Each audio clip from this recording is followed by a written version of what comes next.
Vamos meditar na palavra de Deus. Evangelho de João, capítulo 5, capítulo 6, versículo 1. É o meu texto para essa noite. Eu quero meditar com você.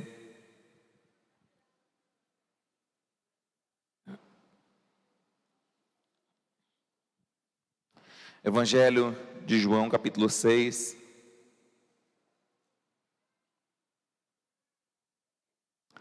Diz assim a palavra do Senhor, versículo 1. Algum tempo depois, Jesus partiu para uma outra margem do mar da Galileia, ou seja, o mar de Tiberíades. E grande multidão continuava a segui-lo, porque viram os sinais milagrosos que ele tinha realizado nos doentes. Então Jesus subiu ao monte e sentou-se com os seus discípulos. E estava próxima a festa judaica da Páscoa. Levantando os olhos e vendo uma grande multidão que se aproximava, Jesus disse a Filipe: onde compraremos pão para esse povo comer? Fez essa pergunta apenas para pô-lo à prova, pois já sabia ou já tinha em mente o que ia fazer. Filipe lhe respondeu: 200 denários não compraria pão suficiente para que cada um recebesse um pedaço. Outro discípulo, André, irmão de Simão Pedro, tomou a palavra: aqui está um rapaz com 5 pães de cevada e 2 peixinhos, mas o que é isso para tanta gente? E disse Jesus: mande o povo assentar-se. Havia muita grama naquele lugar, e todos se assentaram, e eram cerca de 5.000 homens. Então Jesus tomou os pães, deu graça e os repartiu entre os que estavam assentados, tanto quanto queria, e fez o mesmo com os peixes. Depois que todos receberam o suficiente para comer, disse aos seus discípulos: ajuntem os pedaços que sobraram, que nada seja desperdiçado. Então eles ajuntaram e encheram 12 cestos com os pedaços de 5 pães de cevadas deixados por aqueles que tinham comido. Depois de ver o sinal milagroso que Jesus tinha realizado, o povo começou a dizer: sem dúvida este é o profeta que deveria vir ao mundo. Sabendo Jesus que pretendiam proclamá-lo rei à força, retirou-se novamente sozinho para o monte. Palavra do Senhor. Amém? Senhor, muito obrigado por tua palavra. Eu oro para que a tua palavra seja liberada em nossa mente e em nosso coração. E eu te peço, Senhor, que o Senhor fale conosco, que o Senhor ministre a nossa vida, que o Senhor nos abençoe nesta noite, e que nós sejamos iluminados, enriquecidos, alimentados com tua maravilhosa palavra. Senhor, eu oro com ações de graças em nome de Jesus, amém. Irmãos, eu quero liberar essa palavra em sua mente, em seu coração, e eu quero pensar com os irmãos nesta noite sobre essa situação que nós sempre passamos por ela, mais cedo ou mais tarde. Nós sempre enfrentamos problemas que nós não temos respostas. Sempre enfrentamos problemas que nós não temos respostas. Mas, por incrível que pareça, o nosso Jesus tem todas as respostas. Ele sempre tem todas as respostas. Então, o meu título para essa noite é: Jesus é a resposta. Para todas as respostas que nós não temos resposta, para todas as perguntas que nós não temos resposta, Jesus é a nossa resposta. Observe que os discípulos foram com Jesus para um lugar deserto, e grande multidão o seguia, diz o texto. E a multidão o seguia e continuava a segui-lo. Achei muito interessante isso, e eu quero pensar com isso, com esse texto, com você, e é o meu primeiro ponto. Eu quero pensar sobre essa ideia de seguir a Deus e de continuar a seguir. não é seguir uma vez, não é buscar uma vez, não é vir na igreja uma vez, não é fazer o compromisso com Deus uma vez, é fazer o compromisso com Deus e continuar seguindo. Continuar seguindo significa ir mais fundo. Continuar seguindo significa ir além. Continuar seguindo significa ir além do meu limite. O seu limite já diz: para, não vai dar mais certo, você já tentou tanto. Mas o texto diz: e continuava seguindo. Pastor, teve alguém aqui que ficou para trás? Teve alguém que não continuou seguindo? Teve pessoas que desistiram da caminhada, teve pessoas que retrocederam, mas observe que aqueles que o seguiram, no final foram curados.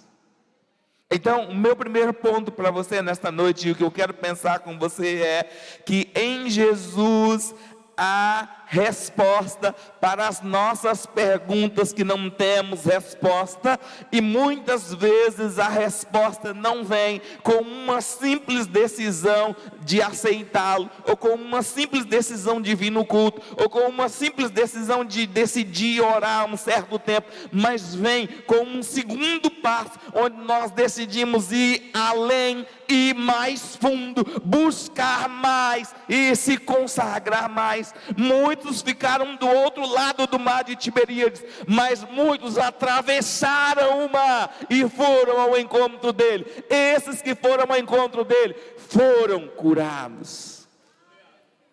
A cura não ficou lá do outro lado do mar. A cura vai estar aonde Jesus estiver. E agora Jesus estava onde? Ele estava do outro lado do mar. Então quem queria cura precisava atravessar o mar, precisava subir a montanha, precisava ir até lá. Mas nós não queremos sacrifícios. Nós nos acostumamos com coisas fáceis. Mas a cura, o milagre, requer esforço. Pastor, mas Deus cura, e Deus não precisa de que eu o ajude. É verdade, Deus não precisa de que você o ajude, mas a fé te impulsiona. Quem tem fé não retrocede, porque a fé pressupõe a ideia de perseverar, de ir além, de buscar. E não importa se tem que atravessar um mar, não importa se tem que subir uma montanha, e não importa se tem calor, e não importa se está frio demais. Quem tem sede, vai.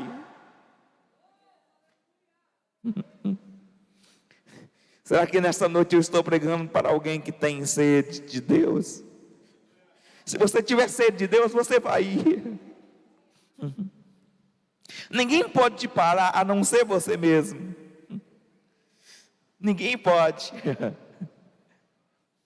Observe que uma multidão vai atrás dele. Eu quero te desafiar nesta noite a receber a resposta.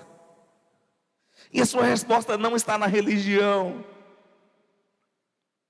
A sua resposta não está apenas em vir à igreja, mas a sua resposta está em vir a Jesus. E atravessar todos os desertos, atravessar todos os mares das impossibilidades, das imperfeições, das lutas, para estar com Ele, para estar aos pés dEle. E o texto diz assim: porque viram os sinais milagrosos que Ele realizava. Nesta noite eu quero que você creia nos sinais milagrosos que o Senhor realiza naqueles que decidiram um dia e que continuam a buscá-lo. Você deve continuar. Entre essa decisão de aceitar a Cristo e de caminhar com Cristo e de continuar a buscá-lo, tem uma grande luta nesse meio aí, tá? Muitas coisas acontecerão para fazer você estacionar. Muitas palavras, pessoas, circunstâncias. Pensando na multidão que seguia Jesus, será que alguns deles encontraram espinhos pelo caminho? Certamente que havia muitos espinhos pelo caminho. Certamente que alguns deles machucaram os pés na caminhada. Talvez você está aqui hoje e você tenha enfrentado muitos espinhos para estar aqui. Tem sido um sacrifício para você vir para a casa do Senhor. Tem sido uma batalha. Mas nesta noite, Jesus é a resposta que você precisa. Então você tem que continuar. Você deve continuar. Porque Jesus é a resposta do seu milagre. É a resposta da bênção que você precisa. E você tem que continuar. Não é só buscar, mas é continuar. Continuar é ir onde ele está. Ele estava lá no monte, depois do mar de Tiberíades. E quem tinha sede foi atrás. Então, a primeira coisa que eu quero pensar com você sobre Jesus como resposta, Jesus sendo a resposta que nós precisamos, é que nós precisamos continuar. E às vezes, irmãos, nós temos uma multidão, e é muito bom quando a gente está com a multidão, porque a ideia de multidão dá a ideia de que a coisa está dando certo, ok? Quando nós estamos indo com a multidão, a gente fica empolgado no meio da multidão. Mas eu quero te desafiar a buscar o Deus de milagres, mesmo que você não tenha uma multidão, mesmo que você não tenha o clima da multidão, mesmo que você não seja compreendido pela maioria das pessoas, ainda assim você deve continuar a buscá-lo. Porque a sua busca não pode ser uma busca na religião. Não importa o que as outras pessoas digam, é você que precisa do milagre. É você que sabe do milagre que você precisa. E eu quero te dizer, Jesus operou e continua a operar milagres, porque Hebreus diz que Ele é o mesmo ontem, hoje e eternamente. Então Ele continua a realizar milagres, e você deve buscá-lo de todo o seu coração. Pastor, é bom quando toda a igreja está adorando? É maravilhoso. Mas ainda que toda a igreja não adore, você deve adorá-lo. Ainda que as pessoas do seu lado não adorem, você deve adorá-lo. Pastor, eu não tenho o hábito de chegar na igreja e dobrar os joelhos. Por favor, construa esse hábito. É algo maravilhoso. É algo entre você e Deus. Pastor, eu não tenho o hábito de colocar a boca no pó, literalmente, de ficar prostrado. Por favor, construa. É algo entre você e Deus. É a sua intimidade com o Senhor. É o seu relacionamento com Deus. Isso é mais do que vir à igreja. Jesus é a resposta para esse milagre que nós precisamos. E nós precisamos continuá-lo, continuar a segui-lo, continuar a buscá-lo. Porque Ele é o Deus que realiza milagres, Ele é o Deus que realiza curas, Ele é o Deus que liberta os cativos, Ele é o Deus que quebra as prisões, Ele é o Deus que liberta os oprimidos, Ele é o Deus que expulsa os demônios, Ele é o Deus que abre o mar para a gente passar, Ele é o Deus que abre portas aonde não tem portas, Ele é o Deus que multiplica um pouco. É por isso que nós vamos buscá-lo cada vez mais. Pastor, mas é por causa dos milagres? É por causa dos milagres. Eu amo receber milagres. Minha vida é um milagre. Eu recebo milagre todos os dias. Todos os dias eu recebo milagres. Eu estou aberto para receber milagres. Pastor, o senhor está atrás de pão e peixe? Pão e peixe sim. Pão, peixe, né? Todo tipo de bênção que Deus está mandando, eu estou aberto a receber. Porque quando eu recebo bênção, eu também posso abençoar pessoas. Então meu Deus é um Deus que realiza milagres. Os milagres que Deus deposita na minha vida não fica só na minha vida, também vai para a casa das pessoas que não precisam, que necessitam. Então eu estou aberto a receber milagres. Eles não sabem receber milagres, mas eu sei receber milagres. Eu sei receber as bênçãos de Deus, e eu busco a Jesus porque Ele realiza milagres. Dê um forte aplauso a Jesus pelos milagres que Ele realiza. Enquanto você está adorando a Deus, o milagre está entrando na sua casa, o milagre está entrando na sua vida. Enquanto você adora a Deus, Deus envia anjos para realizar milagres em seu favor. Irmãos, eu sirvo a Jesus. Jesus já realizou tantos milagres em minha vida, muitos milagres, provisões incríveis, incríveis, incríveis. As pessoas buscavam a Jesus, e quando as pessoas tocavam em Jesus, ficavam curados. Doenças que os médicos não conseguiam resolver, quando tocavam em Jesus, recebia dele poder. Ele é o Deus de poder. Ele é o Deus de poder. E eu busco porque Ele é o Deus de poder. Ele veio para mudar a minha sorte. Ele veio para mudar a sua sorte. Oh, aleluia, aleluia, aleluia, aleluia. Então Jesus subiu ao monte, sentou-se com seus discípulos, estava próximo à festa da Páscoa. Levantando os olhos, ele viu uma grande multidão que se aproximava e disse a Filipe: onde compraremos pão para todo esse povo comer? Fez essa pergunta apenas para pô-lo à prova, pois já tinha em mente o que ia fazer. Porque Deus nos testa.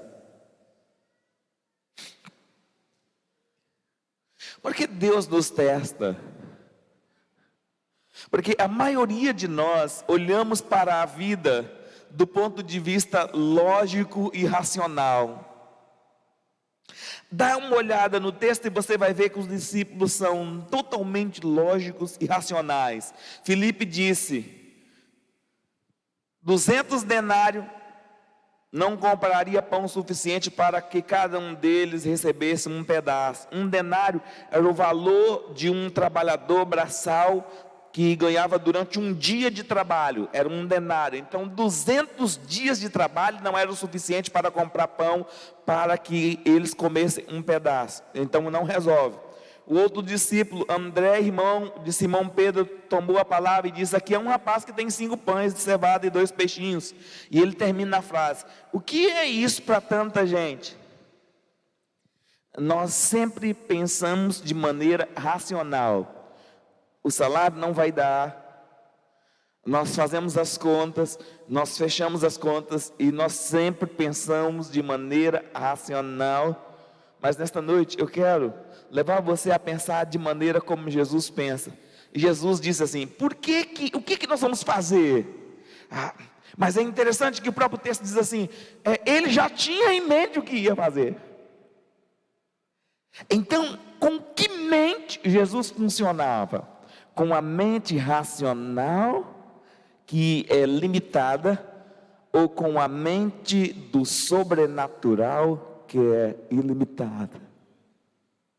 Então, se ele tinha algo em mente, significava dizer que ele andava em um novo mover, em uma nova maneira de enxergar a vida. Ele via a vida do ponto de vista da grandeza de Deus e do poder de Deus que se manifestava nele. Ele cria no poder de Deus que se manifestava nele. E aqui é uma chave muito importante, porque as pessoas vão duvidar de você, mas você precisa crer no poder de Deus que se manifesta em você. É algo muito profundo. Eu desejo muito que a sua mente alcance isso.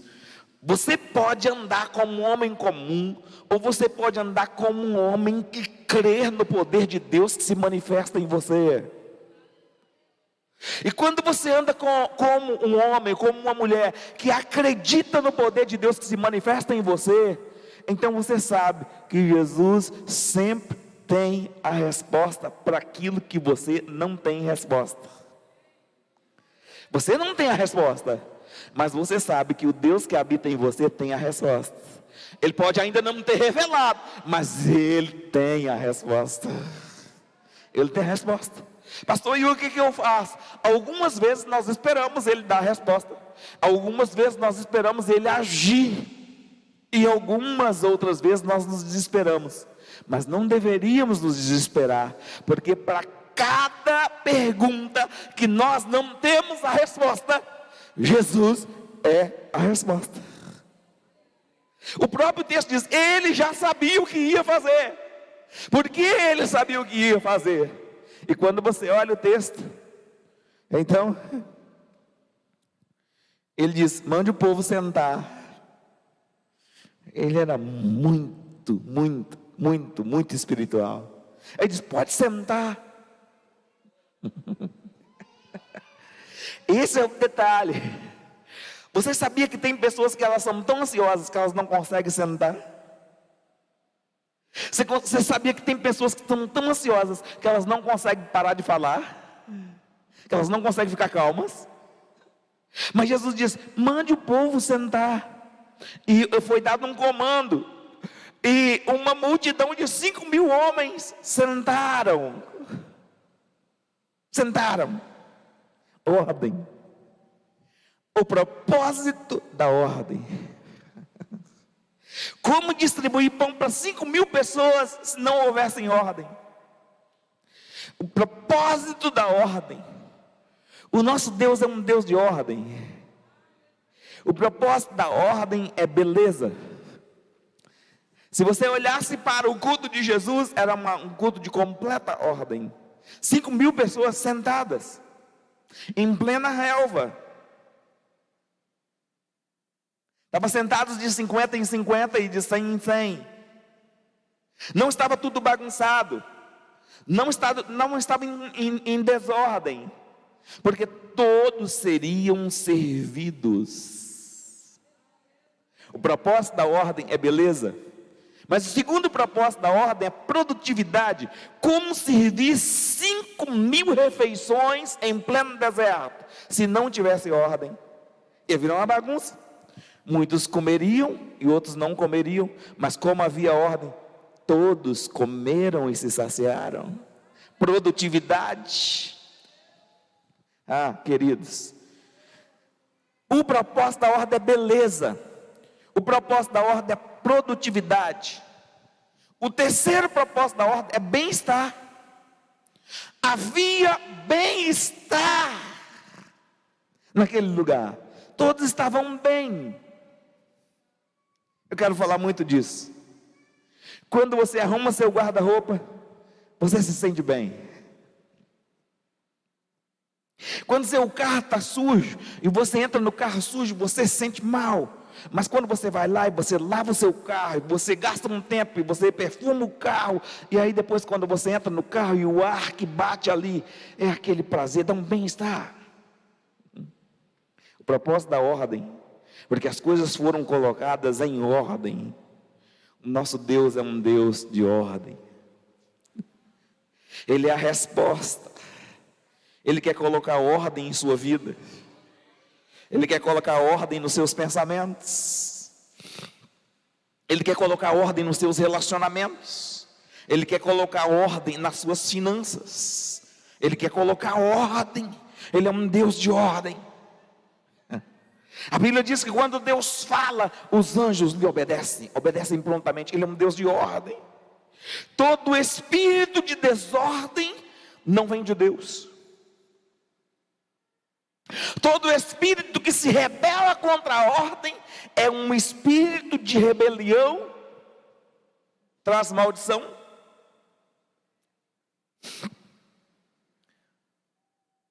Mas todo propósito em direção da ordem gera bem-estar, gera prazer, gera produtividade, gera crescimento, gera bem-estar.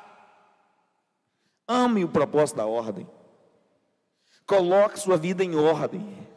Talvez 2022 passou e muita coisa ficou fora da ordem, mas em nome de Jesus estabeleça o propósito da ordem para 2023. Coloca ordem nas suas finanças, coloca ordem no funcionamento da sua casa, coloca ordem no horário de você levantar e também no horário de você dormir. Tem gente que está dormindo não sei que hora da madrugada, porque fica na rede social e aí perde o sono. Se você perder o sono, você vai bagunçar toda a sua vida, porque Deus não tem esse propósito para você. O propósito de Deus é que você deite, durma o sono do justo. Mas como dormir o sono do justo se a rede social está roubando tudo isso de você? Você precisa colocar ordem nisso. Eu sinto que Deus está falando com algumas pessoas. Você precisa colocar ordem nisso. Deus é o Deus de milagres, mas Ele não opera milagres enquanto a ordem não está estabelecida. Um dos grandes milagres que Deus quer realizar na sua vida é colocar ordem.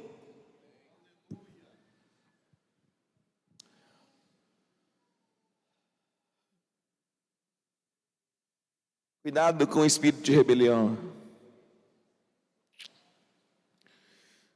Muito cuidado. Porque muitas coisas dão errado por causa da rebelião. Satanás é o pai da rebelião. Ele é o pai da desordem. Não deixe seus pensamentos te perturbarem. Mande-os neles. Governe-os. Deus quer colocar ordem. É interessante que Jesus então manda o povo assentar, e o povo é sentado de 50 em 50 e de 100 em 100. Interessante que a produtividade é fantástica, porque todos comem, todos se saciam. E é interessante que Jesus levanta os 5 pães e os 2 peixinhos aos céus, dá graças a Deus, e há uma ordem de funcionamento. Jesus não distribui os pães. Jesus dá os pães para os discípulos. Os discípulos dão os pães para a multidão. Quando todos comem e saciam, voltam a recolher aquilo que estava sobrando. E quantos recolheram? 12 cestos. Por que 12 cestos? Porque existia 12 discípulos. Então sobraram 12 cestos. Um cesto para cada discípulo. E agora vem a minha última instrução desta noite, e é uma instrução muito interessante. Jesus dá uma ordem aos discípulos. Ele diz assim: juntem tudo que sobrou para que nada se perca. Jesus é contra o esbanjamento. Jesus é contra o desperdício. Jesus é contra. Deus é o Deus da multiplicação, Deus é o Deus do milagre, Deus é o Deus da provisão, Deus é o Deus que derrama bênção sem medida sobre a vida do seu povo. Mas esse mesmo Deus que derrama milagres, que derrama bênção, que multiplica o pouco, Ele também é o Deus que é contra o desperdício. E Ele diz: olha, não é para sobrar nada, não é para desperdiçar, não é para esbanjar. E muitas vezes, irmãos, nós estamos esbanjando. Essa é a geração que mais esbanja. Ela já tem um celular, aí lança um celular lá você sabe, top das galáxias. Entra em desespero e vai lá e compra um celular caríssimo. Eu ia comprar um celular, aí eu perguntei a um discípulo meu: eu queria comprar um celular bom tal.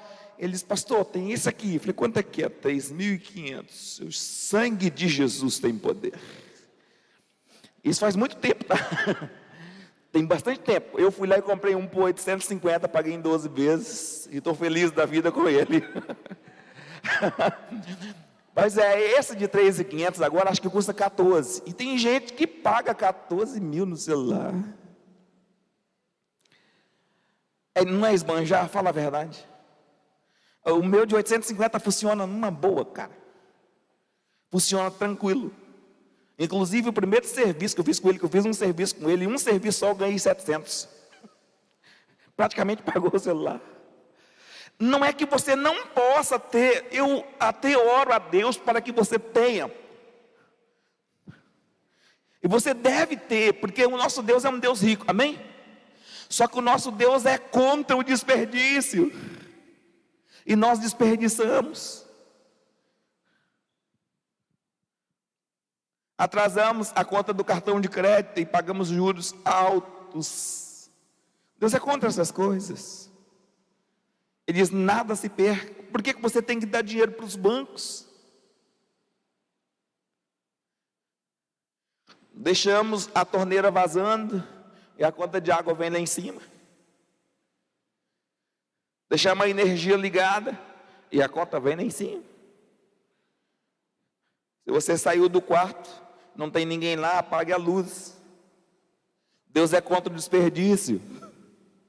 Deus diz para os discípulos, ajunte, eu não quero que nada se perca. Não é porque Deus é o Deus de toda multiplicação que a gente tem que deixar desperdiçar. Não é para desperdiçar. Até mesmo porque, irmãos, tem muita gente no mundo passando necessidade. E nós precisamos socorrer aqueles que precisam de necessidade. Todo o dinheiro que vai para o ralo deveria ser enviado para os pobres. Nós temos que ter um compromisso com os pobres. A igreja precisa se preocupar com aqueles que não têm oportunidade, com aqueles que nunca tiveram chance. A igreja precisa se mover em amor com aqueles que não têm, porque senão a nossa obra será uma obra falha, e Deus está contando com a igreja, e Ele vai multiplicar o nosso pouco, para que a gente tenha abundância, mas para despejar na vida de outras pessoas, para abençoar na vida de outras pessoas. Jesus é a resposta que nós precisamos, para administrar sabiamente os nossos recursos, fazendo-os multiplicar.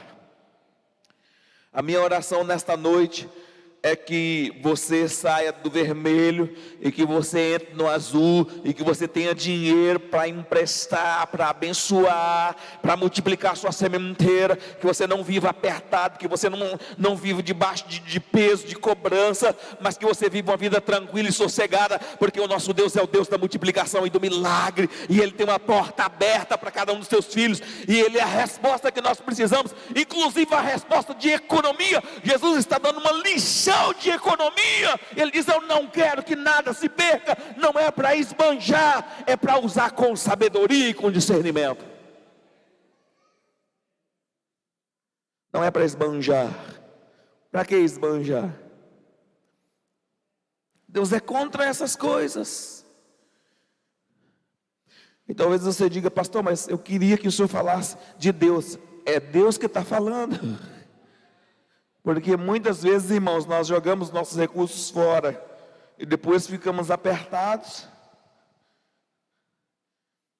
E não é que Deus não faz milagres. Eu tenho experimentado ao longo da minha caminhada que Deus sempre estende a mão e Deus é sempre misericordioso. Só que há um problema conosco. Às vezes nós somos tardios para aprender.